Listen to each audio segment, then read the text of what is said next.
ছোট্টবেলা যখন বিমান দেখতাম আকাশে উড়ে অনেক ভাল লাগতো, মজা লাগতো, মাথার উপর দিয়ে বিমান যাইতেছে।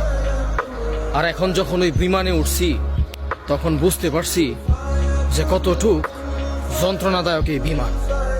বিমান বাহির থেকে অনেক সুন্দর লাগে, ভিতরে বসলে এই বিমান মার কাছ থেকে সন্তানের আলাদা করে দেয়, সন্তানের কাছ থেকে বাবার আলাদা করে দেয়, বন্ধুর কাছ থেকে বন্ধুর আলাদা করে দেয়, ভালোবাসার মানুষের কাছ থেকে ভালোবাসার মানুষরা আলাদা করে দেয়, আত্মীয় স্বজনের কাছ থেকে নিজের আলাদা করে দেয়।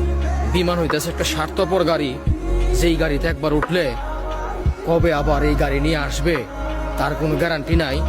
এমনকি অনেক মানুষ মৃত হয়ে এই বিমানে আবার আসে, বুক ভরা স্বপ্ন নিয়ে সবার কাছ থেকে আলাদা হইয়া এই বিমানের মধ্যে বৈশা দূর প্রবাসে পাড়ি দেয়।